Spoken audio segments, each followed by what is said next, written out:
बैठक रखा गया है।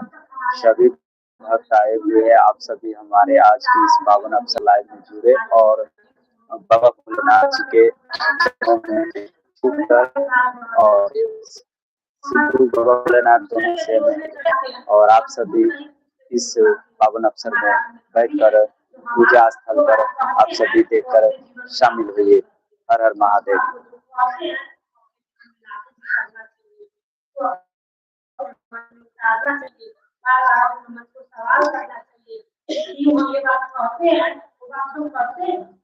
हमको सवाल अपने आप से पूछना चाहिए जो हम लोगों को बताने जो चाहते हैं क्या ये बात हमारे जीवन में लागू हो रहा है। अब हमारे जीवन में ये बात हम वही करते हैं खाना बनाइए खाइए सही बात है इसीलिए तो सुनाते रहिए होते हैं कहीं जाते हैं तो नया उम्मीद लेकर जाइए नया चाहत लेके जाइए।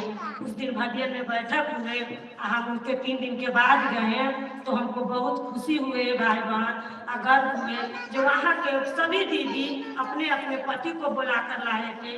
सभी दीदी अपने अपने पति को बुला के लाए सभी को पति घर परिवार सुने और वहाँ उस दिन गए इतना भाई बहन जब उठते थे सभी भाई बहन जब उठता थे देखिए भाई बहन उनको पति सुने घर परिवार सुने। अब वो कहेंगे कि हम चर्चा में जाएंगे बैठक में जाएंगे क्या मना करेंगे नहीं मना करेंगे क्योंकि उनको जरूर मन समझ गए कि गुरु शिव है और गुरु को बात बहुत अच्छा होती है।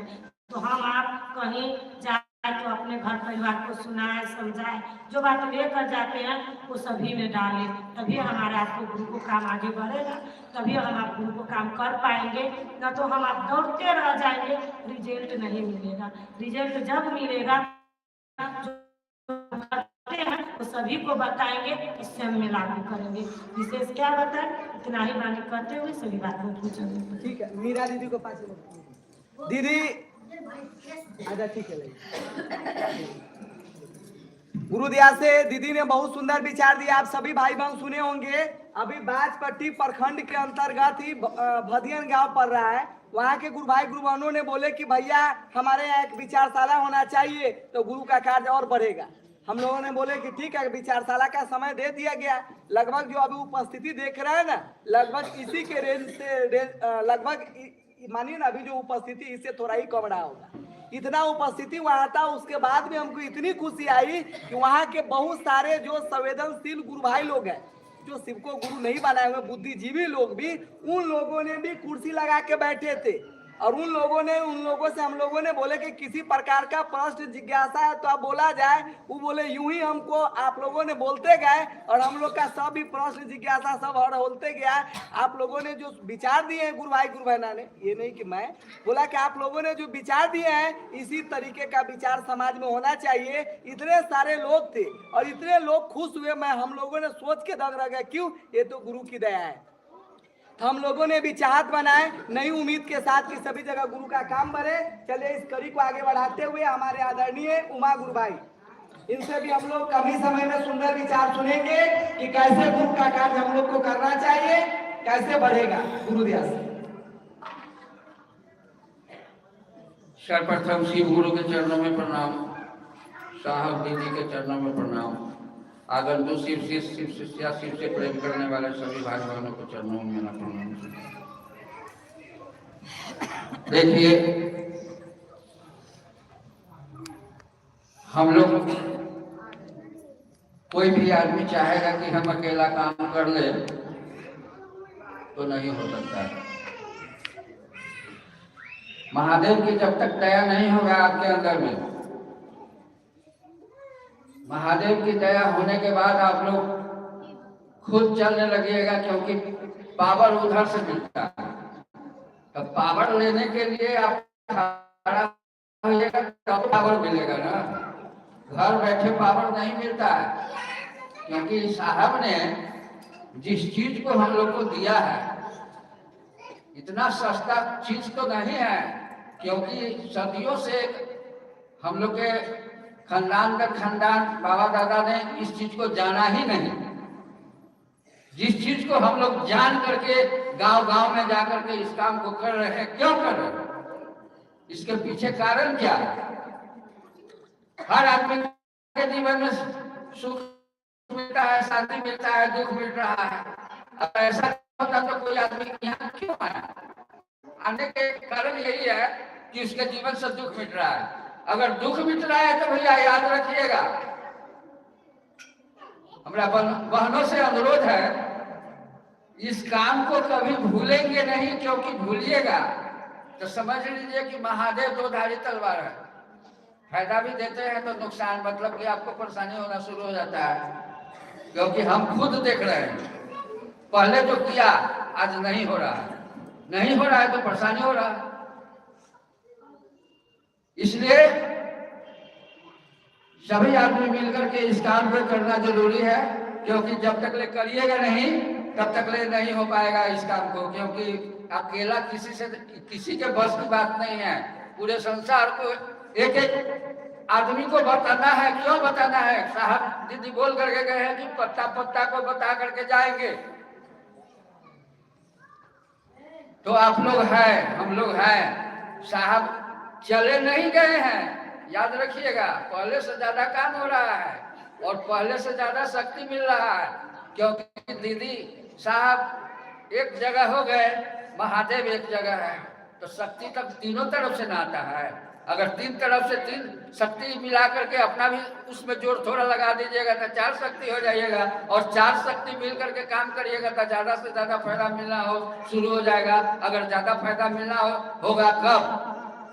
जब चलना शुरू करिएगा तब। क्योंकि जब तक कोई चला नहीं है तब तक किसी को कुछ मिला नहीं है। आज 30-35 साल से बाजपट्टी प्रखंड में गुरु कार्य चल रहा है, तो जब तक महादेव की दया नहीं है आज तक प्रखंड किसी प्रखंड में साहब नहीं गए थे, लेकिन बाजपट्टी प्रखंड में आ गए। कैसे आ गए? जब जाते थे तब कह देते थे कि साहब बाजपट्टी नहीं चलिएगा का? अरे स्थिर रहो ना, चलेंगे, टाइम नहीं देंगे, कब चलना? समय आया आ गए इसी हाई स्कूल के मैदान में। तो हम लोग तो यही जानते हैं कि महादेव की दया है बाजपट्टी पर। अगर बाजपट्टी पर दया नहीं रहता तो लोग नहीं, कोई नहीं जाता। लेकिन हम लोग यही कहते हैं भाई बहन, गुरु की दया बहुत असीम है और हम लोग चलते रहे, जीवन में सब कुछ मिलता रहेगा, सब कुछ मिलता है। आप सोचिएगा भी नहीं, मन में सोचिएगा सारा काम होता रहेगा। लेकिन ये नहीं कहना है कि गुरु हमको फलना काम होना चाहिए, फलना काम होना चाहिए। गुरु क्या देना है, गुरु कैसे देगा, वो गुरु के ऊपर है। याद रखिएगा, किसको क्या मिलता है वो खुद देते हैं, और कैसे मिलता है वो खुद दे देते हैं। बोलने की कोई जरूरी नहीं है, काम करते रहिए। वन की चिंता मत करिए, वन तो मिलना ही है, वो तो देना ही है। शिव किसी को उधार नहीं रखते। साहब बोल करके गए कि हम साहब महादेव किसी को उधार नहीं रखते हैं। जो 10 रुपया खर्चा करता है तो उसको 100 रुपया जरूर कहीं से न कहीं से मिल जाता है। क्यों मिलता है?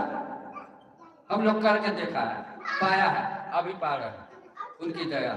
यही चर्चा करते हुए सभी भाई बहनों के चरणों में प्रणाम स्वीकार।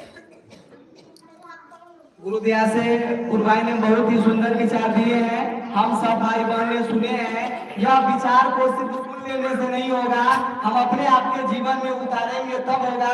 इसलिए हम सभी भाई बहन यही संकल्पित हो जाए कि साहब दीदी का जो संकल्प है, सपना है, यह कैसे पूरा होगा। जब तक हम और आप 3 सूत्र नहीं करेंगे, हमारा आपका मन शिव को अपना नहीं समझेगा, यह काम बढ़ेगा कैसे। चलिए गुरुदया से और दरभंगा जिला से कमतौल से हमारे कुंदन गुरु भाई आए हैं, इनसे भी हम लोग कम समय में सुंदर विचार सुनेंगे। भैया के लिए प्रश्न है कि हम लोगों ने टोली में जाते हैं, सुंदर विचार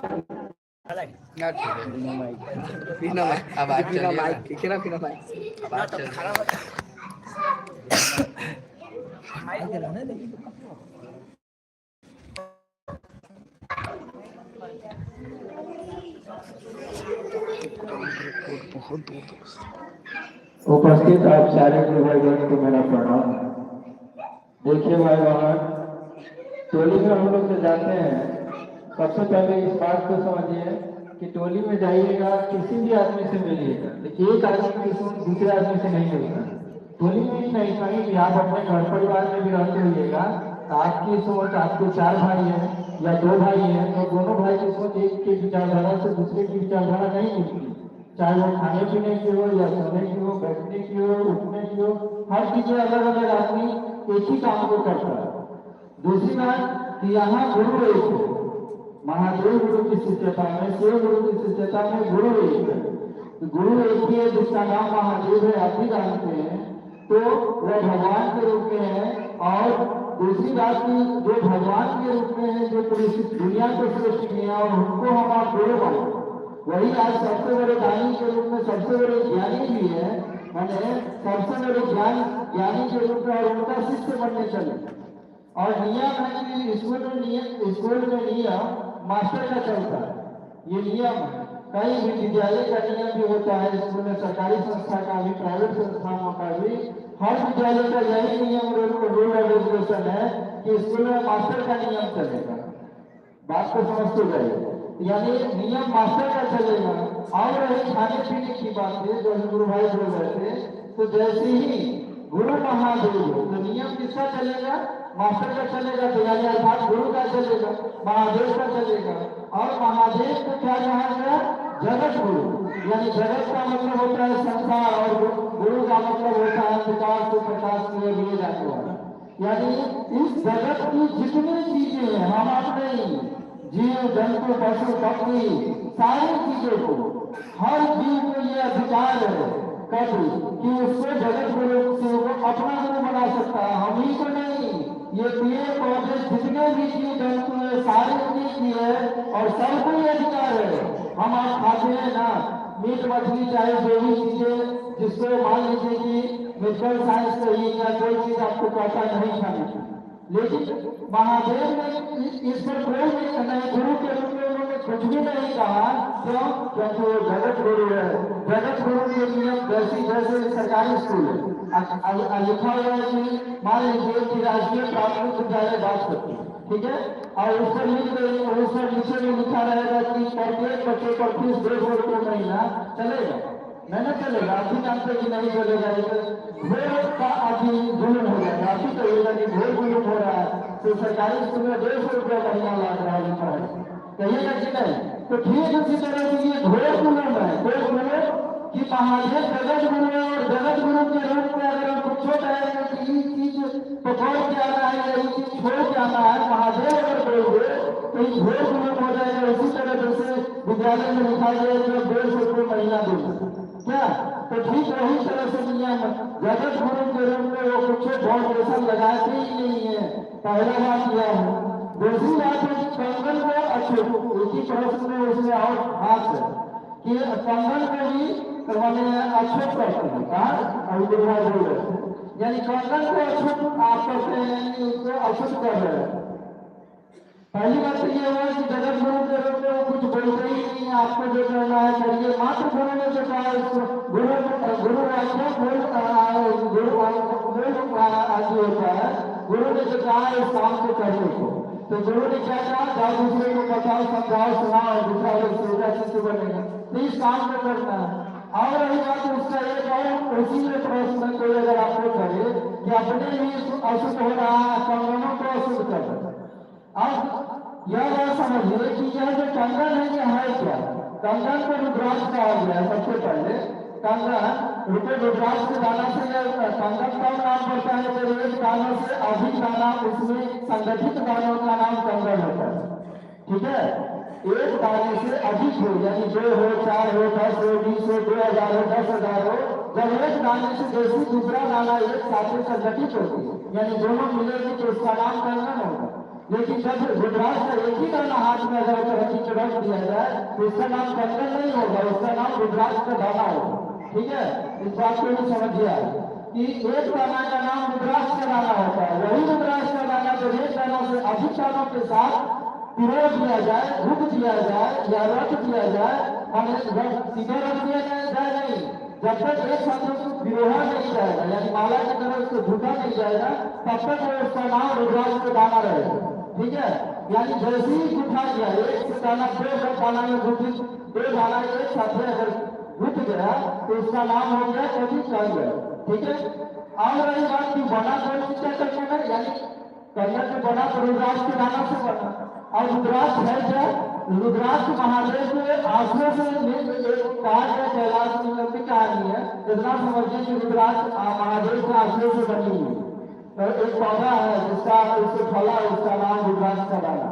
और रही बात ये, इसके बारे में ग्रंथ कहती है, ग्रंथ कहती है और आपको जानकारी के लिए दिया जाता है कि आप भी किसी को ढंग से बता सकते इसको। इसलिए यानी यह जो रुद्राक्ष का डाला है यह कहाँ से आया से तो समझ गए। अब रही बात कि ये दाना तो मानी ये जो शुद्धता के बारे में बताया जाता है आपको कि ये शुद्धता जैसे पूजा पाठ हम लोग अभी तक किए हैं या आप भी किए हुए अपने घर में आज भी प्रचलित है क्या कि घर में तंगा अशुद्ध है तो ये गंगाजल छिटक जल्दी छिटक शुद्ध हो गई। अब बच्चा फिर से आ गया लेकिन ये फिर शुद्ध कर दो तो अपना फिर गंगाजल छिट देते कहते फिर शुद्ध हो गई। यानी कहने का मतलब दोबारा शुद्ध अशुद्ध कैसे हो गया पानी छिटने से। आपका मन समझता है ऐसा गाँव समाज में ऐसा प्रचलित कथा है इस कथे के लिए। हाँ यानी एक कहावत है मनचर्या बीमारी का इलाज यानी ठीक हो जाता है यानी शुद्ध हो गई। तो ठीक उसी तरह से उससे भी ज्यादा यह कंगन कहा गया दूसरे को शुद्ध करता है। जैसे गंगा जल दूसरे को शुद्ध करता है ना अपने अशुद्ध होता है सुने कि अपने गंगा जल अशुद्ध हो गई उधर से लाश रहती है उधर से लाश जलती रहती है उधर से बीच में पानी में मोटा लाश जा रहा होता है आप स्पेशल घाट पर पानी में बोतल से भर रहा होता है कहाँ घर को लाने की। तो ये सब स्थिति वहाँ होती है तभी भी उसको शुद्ध माना गया। यानी कहने का मतलब यह रुद्राक्ष का जो डाला है उससे भी ज्यादा शुद्ध है गंगा जल से भी ज्यादा। तो यह दूसरे को शुद्ध करता है अपने अशुद्ध नहीं होता। बात नहीं है यानी दूसरे को ही शुद्ध करता है जो दूसरे को शुद्ध करता है वो अपने अशुद्ध थोड़े ही होता है। यहाँ पावन कहा गया क्या कहा गया इसको पावन। और पावन का उल्टा अपावन नहीं होता है। किसी भी पढ़ा लिखा किसी भी विद्वान से पूछेगा तो सबका उल्टा होता है। और मैंने ये व्याकरण है जो पढ़ा लिखा होता है जानता है धरती का उल्टा आसमान हम लोग बचपन में पढ़े थे धरती का उल्टा आसमान हाँ बीच का उल्टा रात। उसी तरह यानी कहने का मतलब यह जो पावन का उल्टा अपावन नहीं होता है शुद्ध का पवित्र का उल्टा अपवित्र होता है यानी लेकिन पावन का उल्टा अपावन नहीं होता। यानी यह शुद्धता जो है पावन है तो यह दूसरे को शुद्ध करता है अपने शुद्ध होता ही नहीं। ठीक है तो यह दूसरे को हमेशा शुद्ध रखता है। दूसरा क्या हाँ दूसरी बात की 12 दाना का जो रुद्राक्ष का कंगन था तो जो हम लोग पहनते हैं ये 12 दाना के मूल रूप से इसलिए पहना जाता है कि 12 जो